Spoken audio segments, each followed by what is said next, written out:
11. El Convento del Milagro. En el año 1290 hubo en París un milagro que relataremos para hacer comprender los acontecimientos que siguen. En aquella época habitaba, no lejos de Notre Dame, entre otros descreídos, un judío llamado Jonatás. Es necesario decir que maese Jonatás poseía una casa muy hermosa rodeada de grandes jardines. Añadamos que, para su desgracia, era vecino de cierto convento que miraba con envidia aquellos jardines. Aquel judío, según las informaciones de sus buenos vecinos los monjes, juró cometer contra la religión un espantoso sacrilegio. ¿Qué hizo? El domingo de Pascua del año 1290 mandó a comulgar en Notre Dame a una mujer a la que había dado instrucciones. La mujer recibió la hostia y en vez de tragársela, la llevó intacta al judío Jonatás. Este, impulsado por el furor, dio a la hostia con la punta de su daga. ¿Y qué sucedió? Que la hostia empezó a despedir sangre por la herida. En cuanto la mujer vio aquel milagro, se sintió sobrecogida de espanto y remordimiento, y fue a echarse a los pies de los buenos monjes, como lo atestiguaron los padres y hermanos de la comunidad. En cuanto al judío, la vista de la sangre, lejos de calmar su frenesí, no hizo más que exasperarlo. Tomó un martillo y un clavo, y como antaño se hiciera para crucificar a Jesús, hundió el clavo en la hostia, y entonces se realizó un nuevo milagro al producirse nueva efusión de sangre. El judío, lleno de furor, arrojó la hostia al fuego, pero ésta empezó a dar vueltas sobre las brasas, mas sin arder.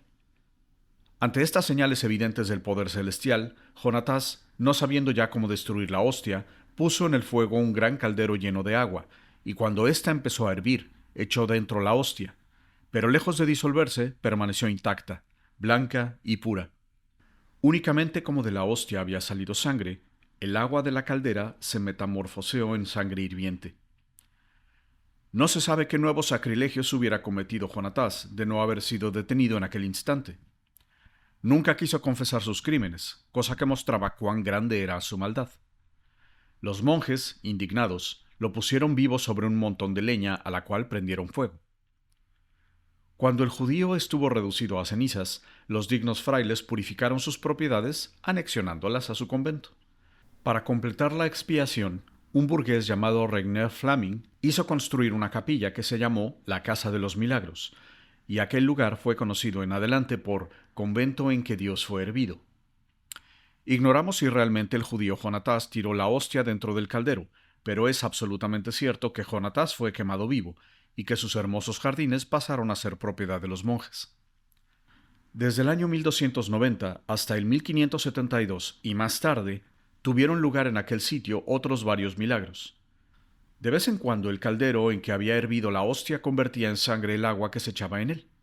Generalmente aquellos milagros eran considerados como una orden del cielo a los parisienses, orden de quemar vivos a cierto número de herejes.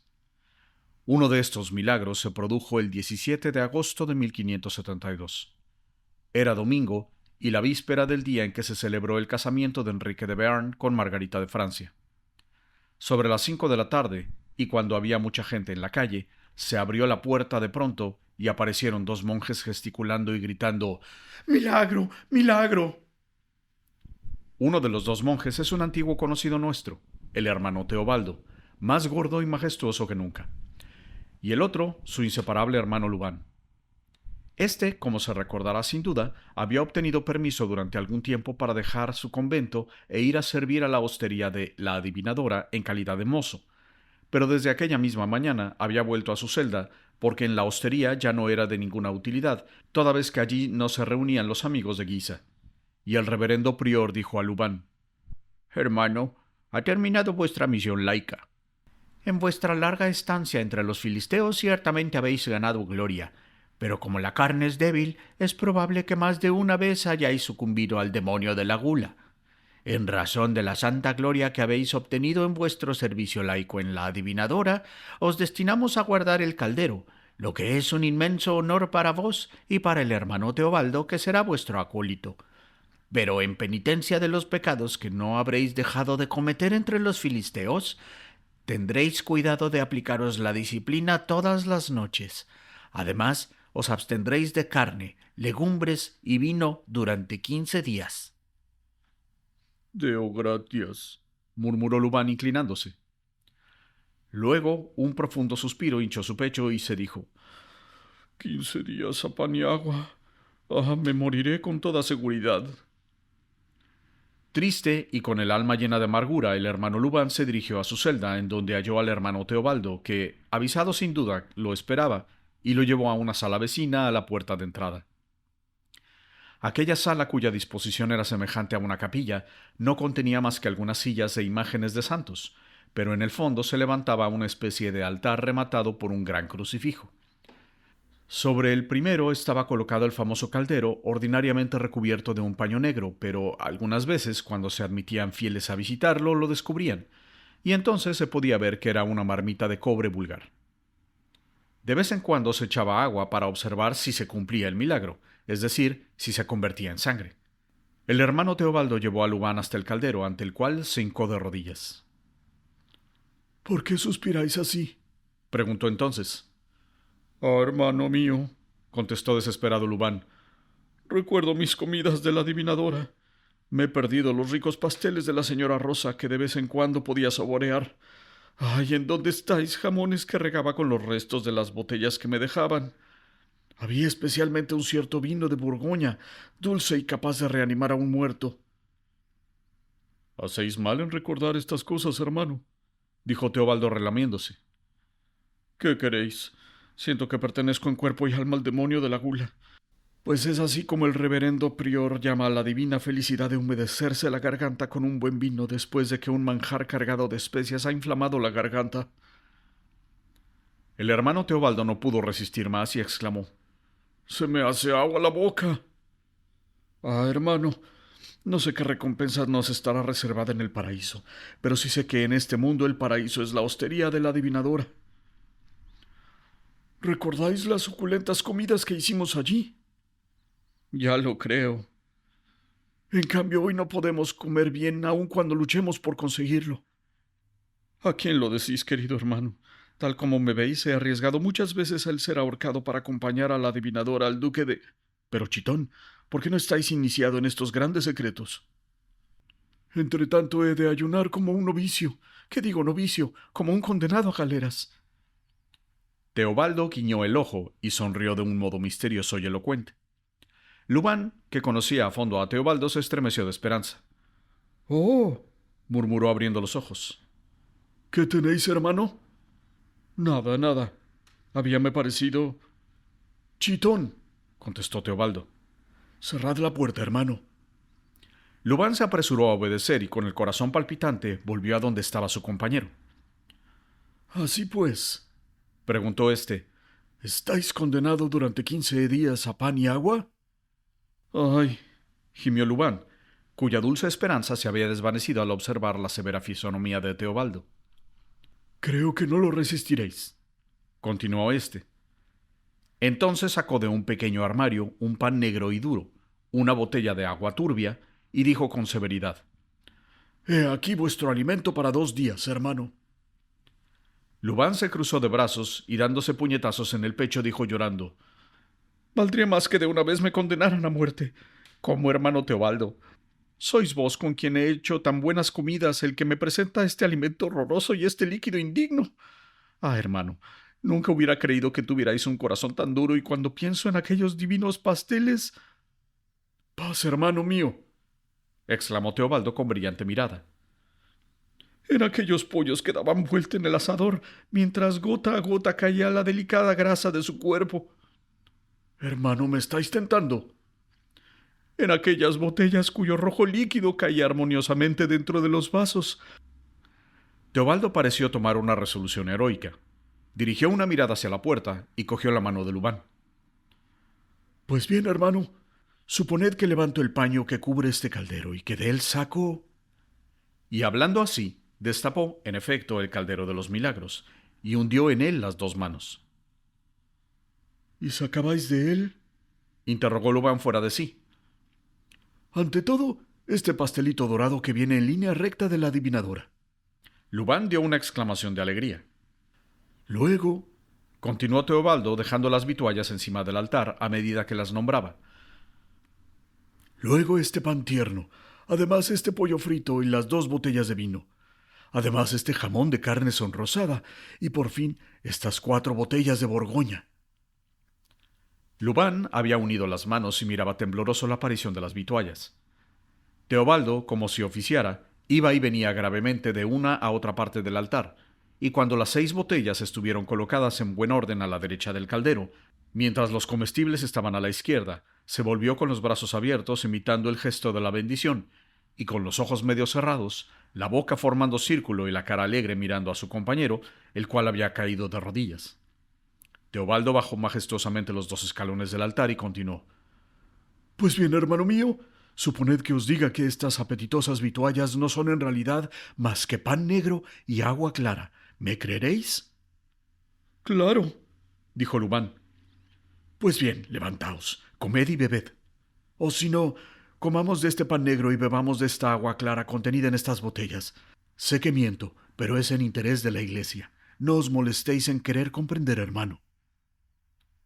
Lubán, que se había levantado, no trató de explicarse por qué podía interesar a la Iglesia la mentira del hermano Teobaldo. De modo que, sin preocuparse, vertió en el caldero la botella de agua turbia que le estaba destinada e hizo los preparativos para la comida, es decir, que dispuso 2 sillas, una al lado de la otra, y en ellas colocó las vituallas dejando las botellas modestamente en el suelo. Los 2 frailes se sentaron ante aquella mesa improvisada y empezaron a atacar a la comida con un ardor que probaba su excelente apetito. ¡Qué bueno es este pan negro!, dijo Teobaldo devorando una porción del pastel. Y esta agua tiene un aroma maravilloso, contestó Lubán, bebiendo el vino por la misma botella, pues carecían de vaso. Si el hermano Teobaldo comía mucho, es necesario añadir que se contentó con una botella de vino blanco, continencia heroica en él, pero en cambio Lubán se bebió el resto. Después de la primera botella, Lubán se puso melancólico. En cuanto se hubo bebido la segunda, se echó a reír fuera de razón. Al finalizar la tercera, entonó el aleluya. A la cuarta lloró por sus pecados y para consolarse buscó la quinta y última, pero no la encontró, porque Teobaldo acababa de echar el rojo contenido en el caldero de los milagros. Levantando los brazos al cielo, llamó a Lubán. «Hermano, hermano, venid». «¿Qué hay?», dijo Lubán. «No sé si mi vista está turbada, pero me parece...» «¿Qué, hermano?». «Que el agua que habéis echado en el caldero...» «¿Qué?». «Pues que se ha convertido en sangre». «¿Es posible?», exclamó Lubán. «¿Por qué no se habrá convertido en vino?». Teobaldo dirigió una extraña mirada a su compadre y dijo: «Mi querido hermano, no bromeéis con las cosas santas. Venid, os digo». «Bah, estáis borracho». No obstante, hizo un esfuerzo y con inseguros pasos se dirigió hacia el caldero, cuyo fondo miró con incredulidad. Pero enseguida palideció y empezó a gritar: «¡Milagro! ¡Milagro! El agua se ha enrojecido y no obstante era agua pura. Yo la he echado dentro. Ah, mi hermano, qué honor para la comunidad y para mí. La sangre de Jesús ha aparecido por mi mano. ¡Socorro, milagro!». Mientras Lubán caía de rodillas, llorando, suspirando y vociferando, Teobaldo hacía desaparecer rápidamente en el armario, que cerró con llave, los restos de la comida y abría de par en par la puerta de la sala. Al oír los gritos de Lubán, los monjes acudieron. «¿Qué sucede?», preguntó severamente el prior. «No lo sé, mi reverendo padre», contestó Teobaldo. «Creo que nuestro hermano Lubán se ha vuelto loco. Acaba de vaciar su botella de agua en el caldero y ahora está gritando como un poseído por el diablo». «¡Milagro!», gritaba con mayor fuerza el hermano Lubán. «El agua se ha convertido en sangre. Mirad, mirad». Los monjes y el prior, antes que ninguno, se precipitaron hacia el caldero. «¡Milagro!», exclamó el prior cayendo de rodillas. «¡Milagro!», repitieron los monjes imitándolo. Y la comunidad entonó el Magnificat, que hizo temblar los muros del convento. Luego el prior, con los ojos llenos de lágrimas, abrazó al hermano Lubán. Los padres se aproximaron a él y lo llamaron santo, mientras que los novicios tocaban el extremo de su hábito. Luego tomaron el caldero. «Hermanos», dijo el prior, «llevémoslo a la capilla en procesión y entonemos el Te Deum. Hermano portero, abrid la puerta principal a fin de que el pueblo participe de nuestra felicidad». El hermano portero se apresuró a obedecer. Los monjes se dirigieron procesionalmente hacia la capilla, pero al pasar ante la puerta del convento, que estaba abierta de par en par, el hermano Lubán, impulsado por el demonio del orgullo, empuñó el caldero y lo llevó a la calle escoltado por su inseparable Teobaldo. Allí, gritando más que nunca y apoyado por su compañero, proclamó el milagro. «¡Yo he echado el agua!», vociferaba Lubán. «Mirad, mirad, es sangre», decía Teobaldo. Y detrás, la comunidad entera entonaba el Te Deum. En algunos instantes se congregó enorme multitud alrededor del caldero. Por una coincidencia que debemos señalar, tan solo en las primeras filas de aquella multitud había una veintena de gentiles hombres de Catalina de Médicis, y entre ellos Morebert. Estos fueron los primeros en gritar: «¡Es realmente sangre! ¡Milagro!». Algunas mujeres del pueblo pudieron acercarse lo bastante para mirar. 2 de ellas se desvanecieron de emoción y las otras cayeron de rodillas. Entonces todos los espectadores se arrodillaron y el pueblo empezó a gritar: «¡Milagro! ¡Milagro!». En aquel momento, 2 vigorosos monjes cogieron el caldero y se lo llevaron al interior del convento, a donde Teobaldo arrastró a sí mismo a Lubán. La puerta fue cerrada, pero el pueblo, oyendo el Te Deum y las campanas que repicaban alegremente, continuaban gritando: «¡Milagro! ¡Milagro!». «¡Viva la misa!», exclamó una voz que consiguió dominar el tumulto. «¡Mueran los herejes!», vociferaron los gentiles hombres. «¡Mueran los hugonotes! ¡Viva Guisa! ¡Viva la misa! ¡Mueran los hugonotes! ¡Aquí hay uno!», gritó la voz que fue la primera en gritar «Viva la misa». «¡De rodillas! ¡De rodillas! Son 2. ¡Matadlos!». La multitud amenazadora rodeó a 2 jóvenes que avanzaban y que Maurebert señalaba con el dedo. En un instante se desencadenó alrededor de aquellos 2 hombres una tempestad de amenazas. Los brazos se levantaron sobre ellos y las espadas y dagas salían de sus vainas. Estaban perdidos. En aquel momento se abrió de nuevo la puerta del convento.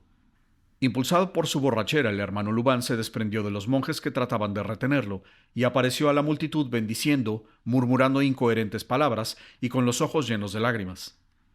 Al ver al santo por cuya virtud se había cambiado el agua en sangre, la multitud dobló la rodilla gritando: «¡Milagro! ¡Milagro!».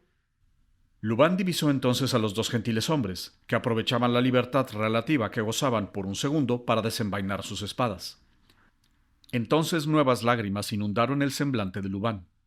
Avanzó titubeando con los brazos abiertos, mientras que respetuosamente todos se apartaban para dejarle paso. Lubán, con la mirada vaga y sonriendo a través de sus lágrimas, murmuraba: «¿Cómo es el querido señor de Pardallán que me ha hecho beber tan buen vino en la adivinadora? Quiero abrazarlo. ¡Viva Baco!». «¡Milagro! ¡Milagro!», gritaban las gentes.